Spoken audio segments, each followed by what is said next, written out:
అందరికీ నమస్కారం. ఈ రోజు మనతో ఉన్నారు ప్రముఖ ఆధ్యాత్మికవేత్త, జ్యోతిష్య మరియు వాస్తు పండితులు బ్రహ్మశ్రీ గుండెపూడి శివసుధీర్ శర్మ గురువు గారు ఉన్నారు. మాట్లాడదాం. జై శ్రీరామ్ గురు. జై శ్రీరామ్. శ్రీమాత్రే నమః. శ్రీ గురుభ్యో నమః. మే 16వ తారీఖు శని జయంతి ప్లస్ అమావాస్య. చాలా అద్భుతమైన కలయిక. మరి ఆ రోజు ఎలా వినియోగించుకోవాలి, ఏం చేసుకోవాలి, ఏదైనా ప్రాబ్లమ్స్ ఉంటే ఆ రోజును వినియోగించుకొని బయటపడే అవకాశం ఉంటుంది గురువు. తప్పనిసరిగా నాన్న. ఇక్కడ మనం శనివారం, అమావాస్య, వైశాఖ మాసం ఈ మూడు చాలా విశేషమైనటువంటి కలయిక. అందులోనూ భరణి నక్షత్రం, మేషరాశి.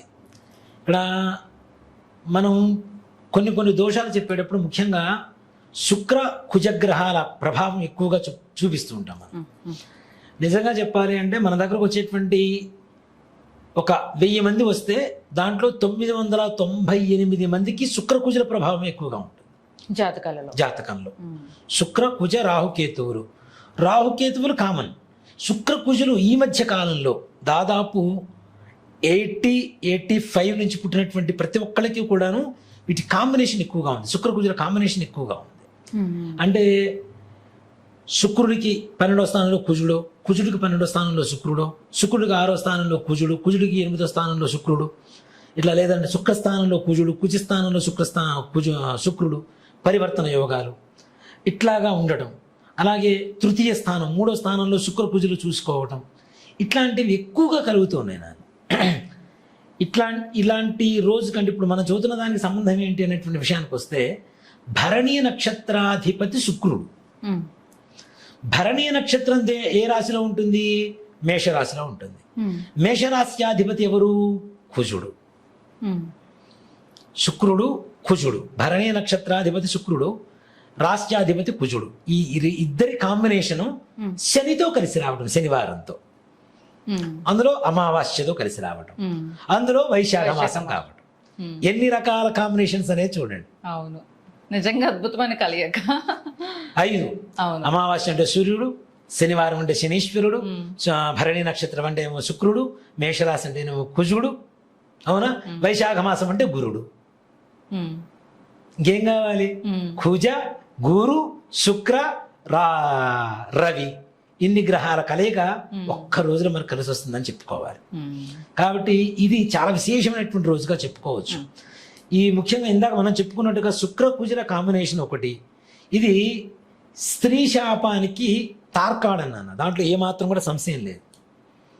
ఇక్కడ నాలో నచ్చే ఒక లక్షణం చెప్తాను నేను మీకు. అంటే నాలో నచ్చే లక్షణం ఉంటాయి నిజంగా కొన్ని లేదు ఉంటాయి అందరికి. ఎలా అంటే ఎవరికన్నా జాతకం చెప్పాలి అంటే వాళ్ళకి అర్థమయ్యేలాగా చెప్పాలి అనేది నా తపన. వాళ్ళకి గ్రహాలు ఎక్కడెక్కడ ఉన్నాయి, ఎలా చూస్తున్నాయి, నేను ఒకసారి సిస్టంలో తీసుకున్న తర్వాత డైరెక్ట్ వాళ్ళ వైపు తిప్పి నేను చెప్తూ ఉంటా. జాతకం, ఈ గ్రహం ఇక్కడ ఉంది, ఈ గ్రహం వల్ల మీ మెంటాలిటీ ఇలా ఉంటుంది, ఈ గ్రహం ఇక్కడ ఉంది, ఈ గ్రహం వల్ల మీ జీవితంలో ఇలాంటి ఒడిదుడుకులు చూశారు, ఈ గ్రహం ఇక్కడ ఉంది, దీనివల్ల ఈ రకమైనటువంటి మంచి లాభాలు పొందారు. ప్రతి ఒక్కటి గ్రహము, అవి ఉండేటువంటి స్థానము, వాటి మీద ఉండేటువంటి దృష్టి, వాటి ప్రభావం వాళ్ళకి అర్థమయ్యేలా చెప్తూ విశదీకరిస్తా. అందుకని నాకు ఎక్కువ టైం తీసుకుంటాను. మెయిన్ ప్రాబ్లం అది. అవును, చాలా టైం తీసుకుంటారు మీరు. నా ప్రాబ్లం అదే. వాళ్ళకి అర్థం కాకపోతే ఇంకా దేనికి నాన్న? ఇప్పుడు వాళ్ళకి అర్థం అయ్యేలా చెప్తే నిజంగానే కరెక్ట్ గా ఉంటుంది. అంటే ప్రతి ఒక్కళ్ళకి అర్థం అవుతుందా? అర్థమయ్యేలా చెప్పే బాధ్యత మనది. అర్థం కానంత వరకు కూడా అయ్యేలా చెప్పాలి. అవ్వలేదు, అయ్యేలా చెప్పగలడమే మనకు కావాలి తప్పనిసరిగా. అప్పుడు ఏమవుతుంది, వాళ్ళకి ఓకే, గ్రహాల మీద వాళ్ళకు ఒక రకమైనటువంటి ఒక అవగాహన ఏర్పడుతుంది. ఈ గ్రహాల వల్లనే మనకి ఇలా జరుగుతుంది అనేది. అది పరంగా కూడా బేసిక్ నాలెడ్జ్ వచ్చేస్తుంది ఆటోమేటిక్ గా రావాలి. ఫ్యూచర్ లో కూడా ఈ గ్రహం మనకి ఎలా ఉంటుంది. నా లక్ష్యమే అది. ప్రతి ఒక్కళ్ళకి జ్యోతిష్యం విలువ తెలియాలి. జ్యోతిష్యంలో ఉండేటువంటి అవగాహన తెలిస్తే, ఏ గ్రహాల వల్ల ఏం జరుగుతుంది, ఎలా ఉంటుంది, ఏంటి అనేది తెలిస్తే వాళ్ళకి మంచి జరుగుతుంది కదా నాన్న. నేను అదే చెప్తా. అంటే ఇక్కడ ముఖ్యంగా మన దగ్గరకు వచ్చినటువంటి వాళ్ళ పరిస్థితి ఒకటి చెప్పనా నేను. మన దగ్గరకు వచ్చేంత వరకు ఫైనల్ గా వాళ్ళకి ఏం కావాలో ఎవరు చెప్పట్లా. అంటే వాళ్ళకి క్లారిటీ లేదు. అంటే ఇప్పుడు వేరే జ్యోతిష్యుల దగ్గరికి వెళ్తున్నారు. ఇప్పుడు క్యాన్సర్ వచ్చింది నాన్న, క్యాన్సర్ మెడిసిన్ ఇవ్వాలి. జ్వరం వచ్చింది, జ్వరానికి మెడిసిన్ ఇవ్వాలి. లేదా హార్ట్ ప్రాబ్లం వచ్చింది, హార్ట్ ప్రాబ్లం దగ్గర మెడిసిన్ ఇవ్వాలి. ఏ మెడిసిన్ వాళ్ళకి ఆ స్పెసిఫిక్గా ఏ మెడిసిన్ కావాలో, అంటే ఏ రకమైనటువంటి దోషం ఉందో దానికి ఏ రకమైనటువంటి పరిహారం అనేది ఎవరు చెప్పట్లా. చివరి ఫైనల్ అంతా చేతులు గారిన తర్వాత ఆకులు పట్టుకున్న సంధాన మన దాకా మన దగ్గరికి 90% వాళ్ళే, అన్ని దిక్కులకి 95% విసిగిపోయామండి. లాస్ట్ అవకాశము, ఇంకా జీవితంలో లాస్ట్ ఇది గురుగారిని ఒకసారి కలిసాక తర్వాత ఏదైనా డిసిషన్, ఇవే గురుగారు కాదు. అది వాళ్ళకి అర్థం కావాలి అంటే మనం విశదీకరించి చెప్పాల్సిందే, చెప్తేనే వాళ్ళకి అర్థం అవుతుంది. నిజంగా ఆ పొజిషన్ లో కూడా మన దగ్గరకు వస్తున్నారంటే సగం ధైర్యంతోనే వస్తున్నారు. అంతే కదా, ఆయన ఏదో ఒక రకంగా గట్టెక్కిస్తారు మా జీవితాన్ని అనే ధైర్యంతోనే వస్తున్నారు. అది ఆ జాతకాన్ని నాకు అర్థమైపోతుంది నాన్న, నాకు అర్థం కావటం, మీకు ఇలా ఉంది ఇలా ఉంది, ఈ గ్రహాన్ని బాగాలేదని చెప్పడం ఈజీ, అది పెద్ద సమస్య కాదు. కానీ ఎదురు వాళ్ళకి అర్థమయ్యేలా చెప్పగలిగితే వాళ్ళకి దాని మీద ఒక రకమైనటువంటి సంతృప్తి ఉంటుంది, ఒక అవగాహన ఉంటుంది. ఓకే, మన గతం గురించి చెప్పారు, గతం గురించి చెప్పారు కాబట్టి భవిష్యత్తు ఇలా జరగబోతుంది, ఈయన చెప్తుంది కరెక్ట్ అనేది యాక్సెప్ట్ చేయగలుగుతారు ఎవరైనా కదా. అందుకని నేను ఎక్కువ టైం తీసుకుంటా. దీంట్లో ముఖ్యంగా శుక్ర, కుజ, రాహు, కేతు గ్రహాల బాధితులే 100లో 98% ఉన్నారు. ముఖ్యంగా 99% ఉన్నారు. వీటి వల్ల మనం అనుకున్నట్టుగా శుక్రకుజుల వల్ల స్త్రీ శాపం అనేటువంటిది ఏర్పడుతుంది. రాహుకేతువులు గురుగ్రహాల వల్ల పితృదోషం అనేటువంటిది ఏర్పడుతుంటుంది. వీటి వల్ల ఏంటి, ఇప్పుడు అనుభవిస్తున్నటువంటి ప్రతి ఒక్కరు బాధలు అనుభవిస్తూనే ఉన్నారు. పెళ్లిళ్ళు కావటం లేదు, అయినా పెళ్లిళ్ళు సరిగా ఉండలేదు, సంతానం కలగట్లేదు, వ్యాపారం బాగుంటలేదు, ఇచ్చిన అప్పులు రావటం లేదు, మేము చేసిన అప్పులు తీరటం లేదు, ఇల్లు కట్టుకుందాం అనుకుంటున్నాం అవ్వట్లేదు, ఉద్యోగాలు వస్తాయనుకుంటున్నాం రావట్లేదు, వచ్చిన ఉద్యోగం స్థిరంగా ఉంటుందో గట్టిగా తుమ్మితే ఊడిపోయే ముక్కులాగా తయారైపోయినాయి ఉద్యోగాలు. ఈ మధ్య మరేను ఈ సాఫ్ట్వేర్లు మరీ ఘోరంగా అయిపోయినాయి, ఉద్యోగాలు పోతున్నాయి, ఉద్యోగాల ప్రమోషన్లు ఉండలేదు. అలాగే సాటి వాళ్ళందరూ ఎదుగుతున్నారు, వాళ్ళని చూసి కుళ్ళుకోవడం కాదు, కనీసం వాళ్ళని చూసినప్పుడు బాధ వేస్తుంది కదా ఎదురు వాళ్ళకైనా. అరే మనం అదే కష్టపడుతున్నాం కదా, అంతకంటే ఎక్కువ కష్టపడుతున్నాం కదా, మనం ఎందుకు పైకి రాలేకపోతున్నాం, ఎక్కడ వేసిన కొంగడ ఎక్కడ ఉండిపోతుంది అనేటువంటి ఒక మనసులో రకమైనటువంటి బాధ కలుగుతుంది. పిల్లలు పుట్టకపోవడం అనేది ఒక బాధ కలుగుతుంది, వాడు సరైనటువంటి సంతానం కాకపోవడం అనేటువంటిది, హెల్త్ ప్రాబ్లమ్స్తో పుట్టడం అనేది ఒకటి. అలాగే పుట్టిన తర్వాత పిల్లలు పెద్ద అయిన తర్వాత కూడా సరైనటువంటి మర్యాద గౌరవం లేకుండా మాట్లాడటం, దుర్వ్యసనాలు పాలవ్వటం, దుస్నేహాలు పాలవ్వటం. నిజంగా మాట చెప్పాలంటే 14 ఏళ్ళు 15 ఏళ్ళకి గర్ల్ ఫ్రెండ్స్, ఈ డ్రగ్స్, సిగరెట్లు, మందు, గుట్కాలు, అవి ఇవి మొత్తం ఎలా తయారవుతున్నారంటే అలా తయారవుతున్నారు. ఇది ఈ వ్యసనాల బారిన పట్టడం కూడా ఇవేనన్న. ఇవి ఎందుకు, మన పూర్వీకులు చేసినటువంటి పాపాలు ఏవైతే ఉన్నాయో, నిజంగా చెప్పాలంటే పాప కృత్యం అని చెప్తా. ఈ పాపకృత్యాలు ఏవైతే ఉన్నాయో వాటి ఫలితమే మన పిల్లలు మనం అనుభవిస్తున్నటువంటి కష్టాలకి కారణం సంపూర్ణంగా. దాంట్లో ఏమాత్రం కూడా సంశయం లేదు. ఆడవాళ్ళని ఏడిపించవద్దు, ఆడవాళ్ళని ఏడిపించి మనం బాపుకునేది ఏం లేదు. పైగా మన పూర్వీకులు చేసినటువంటి ఇదే రకమైనటువంటి ఆడవాళ్ళని హింసించడం, కొట్టడం, తిట్టడం, ఇంకో భార్య ఉండగానే ఇంకోళ్ళని తీసుకొచ్చి ఇంట్లో పెట్టడం, ఇంకో పెళ్లి చేసుకోవడం, ఇల్లీగల్ కాంట్రాక్ట్స్ పెట్టుకోవడం, వీటి వల్ల అత్తగారు మామగారు కోడల్ని హింసించడం, మరిది వదిన్ని హింసించడం, ఆడపడుచులు వదిన్ని హింసించడం, వదిన ఆడపడుచుని హింసించడం, కొంతమంది తండ్రులు కూతుళ్ళని హింసించడం, ఇట్లాగా వీటి వల్ల వచ్చేటువంటి ఈ స్త్రీ శాపాలు, ఆడవాళ్ళ కన్నీటి వల్ల వచ్చేటువంటి ప్రతి ఒక్కటి కూడాను స్త్రీ శాపమే అంటాం. ఈ స్త్రీ శాపం ఒక్కళ్ళతో పోదు, వంశం మొత్తానికి కొట్టుకుంటూ వెళ్ళిపోతూ ఉంటుంది. దయచేసి అర్థం చేసుకోండి. ఈ వంశం ఎన్ని తరాల పాటు వస్తుంది అంటే, ఈ పాపం చేసినటువంటి 1, 2, 3 తరాలు పెద్దగా ప్రాబ్లం ఉండదు నాన్న. 3 తరాల తర్వాత నుంచి వచ్చేటువంటి ప్రతి తరము ఈ పాప ఫలితం తినవలసిందే. అంటే వాళ్ళకేం కాదు, తర్వాత వస్తున్న జనరేషన్స్ కి బాధ. కొట్టారు, తిట్టారు, చచ్చిపోయారు, అయిపోయింది. ఆ తర్వాత వచ్చే 4వ తరం నుంచి ప్రారంభం అవుతుంది చూడండి. ఇంకా అక్కడి నుంచి స్టార్ట్ అవుతుంది భార్యాభర్తలు విడిపోవటం. పాపం పండాలి అంటారు కదా. 3 తరాలు వెళ్ళిపోయింది. 4వ తరం నుంచి ఇక్కడ ముఖ్యం ఇంకోటి కూడా గుర్తుపెట్టుకోండి. మా అమ్మగారు బాగా చెప్పేవాళ్ళు, ఏదైనా వంశం పాడైపోయి ధనిక వంశం, బాగా డబ్బున్నటువంటి వంశం నిరుపేద వంశంగా మారిపోతే 4వ తరంలో మారాలి. మారకపోతే మరలా ఇంకొక 3 తరాల వరకు మారదు, మరలా అదే నిరుపేద స్థితిలో ఉండిపోతుంది. అలాగే 4వ తరంలో నుంచి ప్రారంభమైనటువంటి ఈ దోషం అక్కడి నుంచి వంశం వినాశనానికి దారితీస్తుందిగా. కాబట్టి 4వ తరంలో ఉన్న వాళ్ళైనా సరే, ఎన్నో తరంలో ఉన్న వాళ్ళైనా సరే దాన్ని దోష నివృత్తి చేసుకోకపోతే మాత్రం ఇంకా తరతరాలు 14 తరాల పాటు అనుభవిస్తూనే ఉండాలి. 14 తరాలు. దీంట్లో చిత్త, ధనిష్ట, మృగశిర ఈ 3 నక్షత్రాల మీ ఇంట్లో ఏ ఒక్కడు పుట్టినా మీ ఇంట్లో ఆడవాళ్ళు పూర్వకాలంలో హింసించబడ్డారు, శారీరకంగా మానసికంగా. తప్పనిసరిగా సూసైడ్ అయినా చేసుకొని ఉండాలి, లేదా 60 ఏళ్ల లోపల చనిపోయి ఉండాలి, 2వ పెళ్ళన్నా అయ్యి ఉండాలి, 2వ పెళ్ళ ఇంట్లో ఉండగానే ఇంకో భార్య అన్నా తెచ్చుకొని ఇంట్లో పెట్టుకొని ఉండాలి, లేదా ఇల్లీగల్ కాంట్రాక్ట్స్తో అయినా ఇంట్లో ఉన్న ఆడవాళ్ళని బాధ పెట్టి ఉండాలి, కొట్టుండాలి, తిట్టుండాలి తప్పనిసరిగా. వీటి వల్ల ఈ వంశంలో ఉన్నటువంటి వాళ్ళు తప్పనిసరిగా బాధలు అనుభవించవలసిందే. రాబోయే తరాలకి ఏంటి? 2వ పెళ్ళి, హెల్త్ ప్రాబ్లమ్స్, లేడీస్కి ఉండే గైనిక్ ప్రాబ్లమ్స్ వల్ల వచ్చే సమస్య ఏంటి? సంతానలేమి, అవునా? థైరాయిడ్, షుగరు, బీపీ, క్యాన్సరు, తర్వాత heart, kidney, liver, brain stroke, వీటన్నిటికీ పుట్టిల్లు అవుతుంది స్త్రీ శాపం. అలాగే మగవాళ్ళు ఎవరైనా 60 సంవత్సరాల లోపల చనిపోయి ఉంటే వాళ్ళ వల్ల పితృదోషం అనేది వస్తుంది. ఈ పితృదోషం వల్ల కూడా అంటే ఇక్కడ ఏంటి, 60 సంవత్సరాల లోపల ఆడవాళ్ళు చనిపోయినా మగవాళ్ళు చనిపోయినా హింసించబడ్డా వీళ్ళందరూ కూడాను త్రిశంక స్వర్గం అనేటువంటి, అటు స్వర్గము కాక ఇటు నరకము కాక భూమికి కాకుండా ఆకాశానికి కాకుండా మధ్యలో వేలాడుతుంటారు. వీళ్ళకి ఆత్మశాంతి అనేటువంటిది లేదు, ప్రేత రూపంతోనే ఉన్నారు. వీళ్ళకి ఆత్మరూపం కూడా ఇంకా కలగలేదు వాళ్ళకి. అంటే ఆదిత్య రూపం, వసు రూపం, రుద్రరూపం 3 రూపాలు ఉంటాయి. ఈ రూపాల్లో ఏ రూపం చెందట్లేదు, మనం పెట్టే దినాలు తద్దినాలు చెందట్లేదు, వాళ్ళకి చెందట్లేదు. దానివల్ల వాళ్ళ ఆత్మ సంతృప్తికరంగా ఉండదు.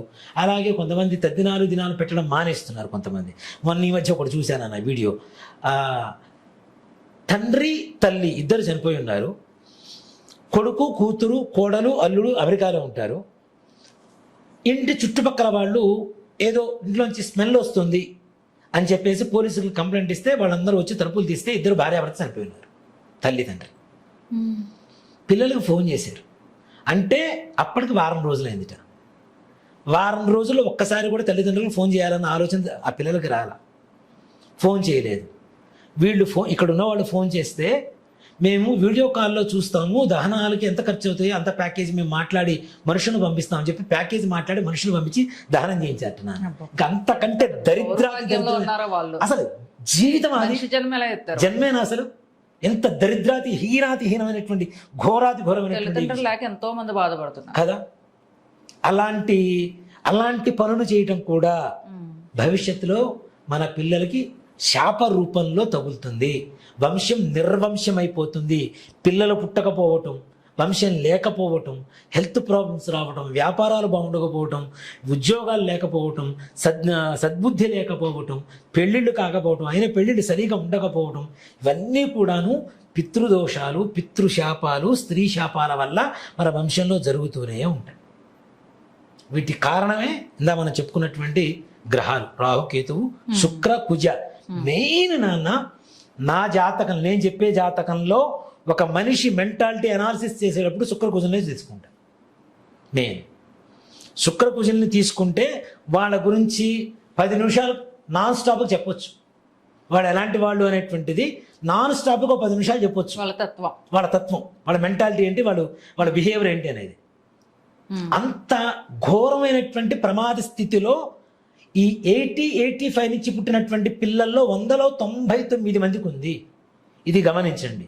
మీ ఇంట్లో తప్పనిసరిగా పితృదోషమో స్త్రీ శాపమో ఉంటేనే మరలా చెప్తున్నాను, ఈ వీడియో చూస్తారు, లేకపోతే చూడరు. దాంట్లో మనం కొన్ని నక్షత్రాలు చెబుతూనే ఉంటాం.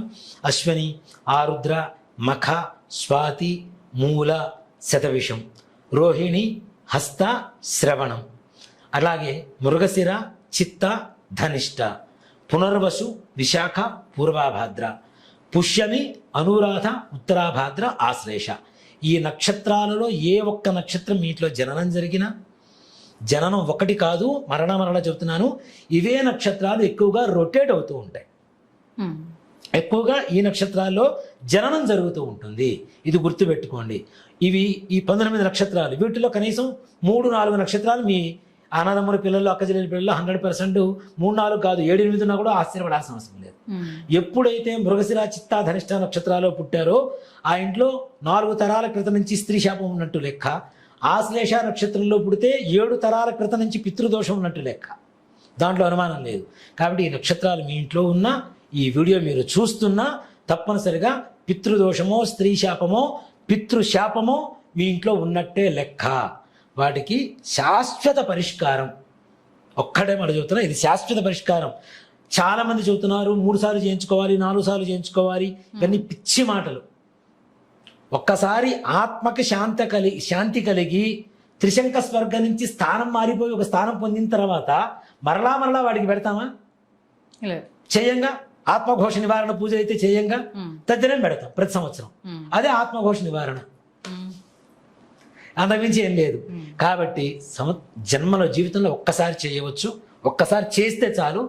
ఒక్కసారి చేసేటప్పుడు కూడా దయచేసి భక్తితో తృప్తిగా మనస్ఫూర్తిగా సంప్రదాయబద్ధంగా మంత్రానుసారంగా పెద్దల పట్ల గౌరవంతో భక్తితో ప్రేమతో చేస్తే మీ పెద్దల ఆశీర్వచనం ఉంటే మీ ఇల్లు మీ కుటుంబం ఎప్పటికీ నిండు నూరేళ్లు సుఖ సంతోషాలతో అష్టైశ్వర్యాలతో భోగభాగ్యాలతో వర్ధిల్లుతుందని చెప్పడంలో ఏమాత్రం కూడా సంశయం లేదు.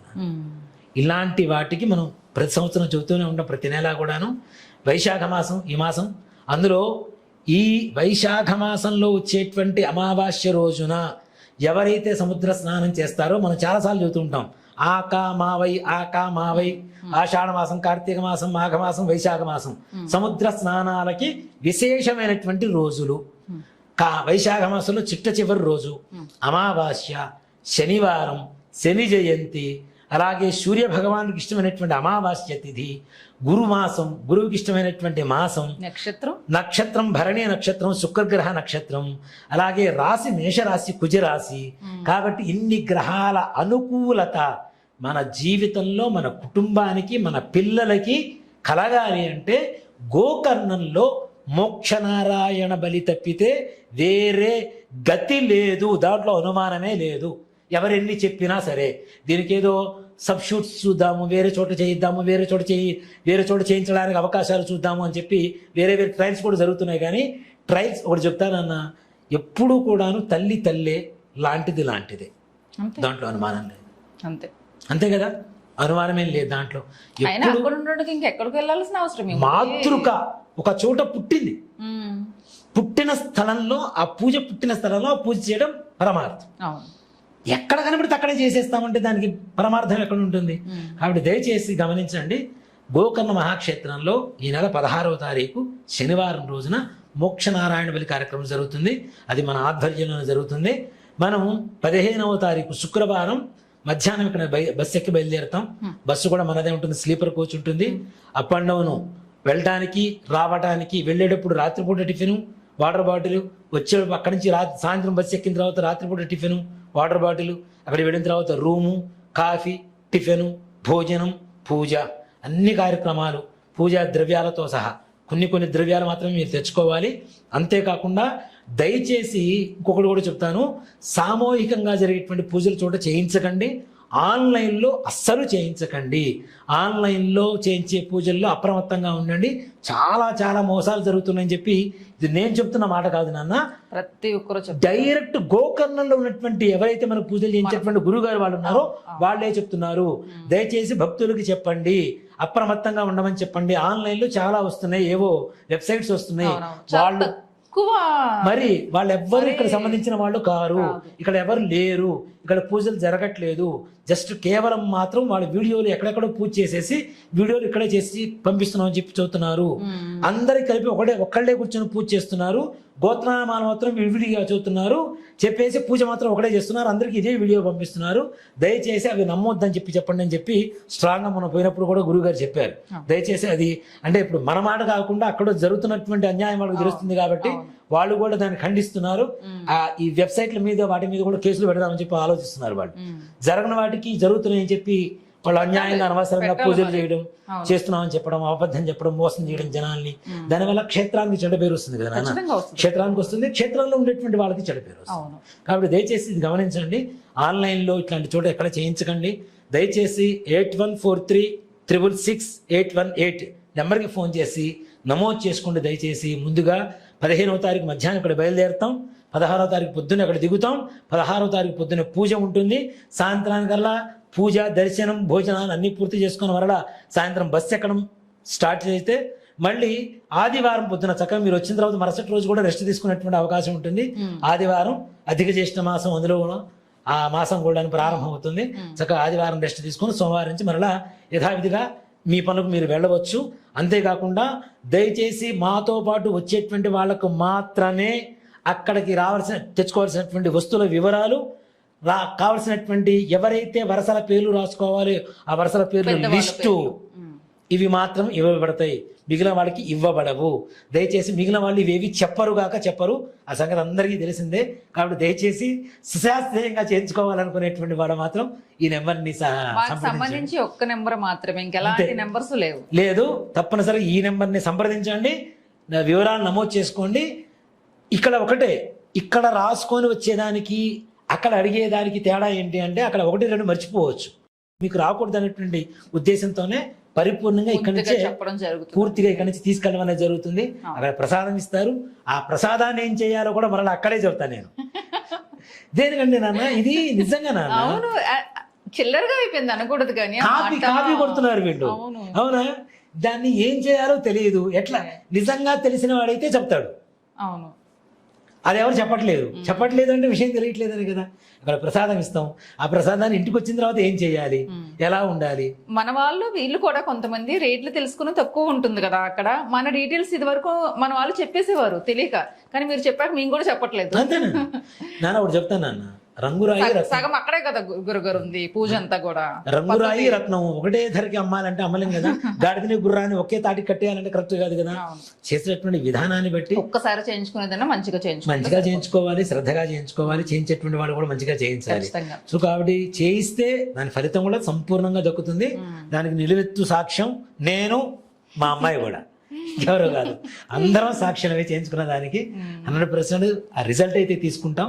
కాబట్టి దయచేసి వెంటనే రిజల్ట్ వస్తుందా అంటే మనకి చెప్తున్నానండి, ఒక 2-3 తరాల క్రితం చూస్తున్నటువంటి దోషం అంటే కాస్త తొందరగా తగ్గుతుందేమో. 7-8 తరాల క్రితం చూస్తున్నటువంటి దోషం అనేది ఇప్పుడు మనకి గిన్నెకి బాగా మసిపెట్టింది, గట్టిగా తవ్వితే కానీ పోదు. అవునా, అదే మామూలుగా అప్పుడే వండిన గిన్నె ఉంది, ఒకసారి తవ్వితే పోతుంది. మరి గట్టిగా పేరుకున్న మసికి అనుకో అప్పుడు ఉన్న దానికి తేడా ఉంటుంది కదా. అదే మన కర్మ కూడా ఎన్నో తరాల నుంచి పేరుకుపోయినటువంటి కర్మని తీసేయడానికి టైం పట్టవచ్చు. కొంతమందికి అంతకుముందు 2-3 తరాల క్రితమే జరిగినటువంటి దోషాల వల్ల వచ్చినటువంటి ఇవైతే తొందరగా పోదు. అది నెల పట్టొచ్చు, 2 నెలలు పట్టొచ్చు, 3 నెలలు పట్టొచ్చు, మహా అయితే సంవత్సరానికి మాత్రం ఫలితం తప్పనిసరిగా వస్తుంది. రాండి, పూజ చేయించుకోండి. ఇలాంటి వైశాఖ బహుళ అమావాస్య, భరణి నక్షత్రం, శనివారం, మేషరాశి యుక్తమైనటువంటి రోజు మరలా రాదు. దయచేసి గమనించండి, రాండి, మీ దోషాన్ని నివారణ చేసుకోండి. సమ్మర్ హాలిడేస్ కాబట్టి వస్తారు. ఇక్కడ ఇంకోటి కూడా నాన్న, సమ్మర్ హాలిడేస్ మంచి మాట గుర్తు చేశారు. ముందుగా బుక్ చేసుకుంటే సమ్మర్ హాలిడేస్ రూమ్ దొరకవు. అదే గురుగారు, లాస్ట్ ఇయర్ మనం చాలా కష్టపడ్డాం. అక్కడ రూమ్స్ కూడా చాలా కష్టం అవుతుంది సమ్మర్ హాలిడేస్ కాబట్టి. కాస్త ముందుగా దయచేసి ఖచ్చితంగా చాలా బుకింగ్స్ 12వ తారీఖు వరకు బుక్ చేసుకోవచ్చు. లాస్ట్ ఇయర్ ప్రాబ్లం నాకు ఇప్పటికే గుర్తుంది. అవును, చాలా ప్రాబ్లం అవుతుంది రూమ్స్ దొరక్క. సమ్మర్ కదా నాన్న, అక్కడ అందులో బీచ్లు ఇవన్నీ ఉంటాయి కాబట్టి ఎక్కువ మంది జనరల్ గా దర్శనానికి కూడా చాలా మంది వెళ్తూ ఉంటారు. పుణ్యక్షేత్రం, అమావాస్య, వైశాఖ మాసం ఇవన్నీ తెలుసు జనాలకి. దాంతో పాటు గోకర్ణ మహాక్షేత్రం, అది సముద్రం ఉంది, భక్తి భుక్తి 2 ఉంటాయి కాబట్టి రెండిటికి వచ్చేవాడు కొంతమంది ఉంటారు. కాబట్టి రూమ్స్ దొరకడం కష్టం కాబట్టి దయచేసి ముందుగా నమోదు చేసుకోవడం అనేది మా విన్నపం. ఓకే గురుగారు, నమస్తే. శ్రీమాత్రే నమః. శ్రీ గురుభ్యో నమః. మళ్ళీ చెప్తున్నాను, ఇంకొక ఛానల్లో ఇంకొక నెంబర్లో ఇవి ఎక్కడా దొరకవు. మీకు అందుబాటులో సుధీర్ శర్మ ఇంకెక్కడ ఉండడు. ఎవరన్నా నా పేరు చెప్పి మోసం చేయాలి అనుకుంటే అది మోసం తప్పితే వేరే ఆలోచన కాదు, వేరే మాకు ఏ రకమైనటువంటి సంబంధం లేదు. అది గోకర్ణ యాత్ర కావచ్చు, రాజశ్యామల అమ్మవారి లాకెట్టు కావచ్చు, వారాహి అమ్మవారి లాకెట్టు కావచ్చు, తాయెత్తు కావచ్చు, నాతో అపాయింట్మెంట్స్ కావచ్చు, నాతో కార్స్ కావచ్చు, మరే ఇతర పరమైనటువంటి వ్యవహారాలు ఏవైనా సరే సుధీర్ శర్మతో మాట్లాడాలి, సుధీర్ శర్మతో కాంటాక్ట్ అవ్వాలి. సుధీర్ శర్మ దగ్గర నుంచి వస్తువులు ఏమైనా తీసుకోవాలి, దేవతలకు సంబంధించినటువంటి వస్తువులు అంటే ఒక్కటే నెంబర్ 8143 666-818. ఈ నెంబర్కి తప్పించి మిగిలిన నెంబర్కి మీరు అపాయింట్మెంట్ తీసుకున్నా నేను మాట్లాడను. డబ్బులు వేసినా నాకు సంబంధం లేదు. ఏదైనా వాళ్ళు వస్తువులు పంపించినా నాకు దగ్గర నుంచి వచ్చినటువంటి వస్తువులు అయితే కావు, నేను తయారు చేసినటువంటి వస్తువులు అంతకంటే కావు. దయచేసి గమనించండి. ఈ యొక్క విషయాన్ని మాత్రం జ్ఞప్తికి పెట్టుకోండి. వేరే నెంబర్స్కి ఫోన్లు చేసి మోసపోకండి. మోసపోయిన తర్వాత మళ్ళీ నా పేరు బయట బదనాం చేస్తే నేను చేయగలిగింది కూడా ఏమీ లేదు. నిర్మోహమాటంగా చెప్తున్నాను, నిస్సంకోచంగా చెప్తున్నాను. ఈ మాటను గమనించండి. చాలామంది నా పేరు చెప్పుకుంటూ ఉన్నారు. ఇప్పుడు చెట్టు పేరు చెప్పుకుని కాయలమ్ముకునే రకాలు చాలామంది ఉంటారు. దయచేసి ఎవ్వరి మాట నమ్మకండి. ఈ నెంబర్కు మాత్రమే ఫోన్ చేయండి. ఈ నెంబర్ ద్వారా మాత్రమే నేను ఇచ్చేటువంటి వస్తువులు ఏవైతే ఉంటాయో అవి మీకు అందుబాటులోకి వస్తాయి. దయచేసి గమనించండి. పదే ఫోన్లు చేయకండి. ఆ నెంబర్కి వాట్సాప్లో మెసేజ్ చేయండి. మీకు కావాల్సిన వివరాలన్నీ కూడా సవివరంగా అందించబడతాయి. తద్వారా మీరు తప్పనిసరిగా తీసుకుంటారా లేదా అనేది మీ అభిప్రాయాన్ని బట్టి ఉంటుంది.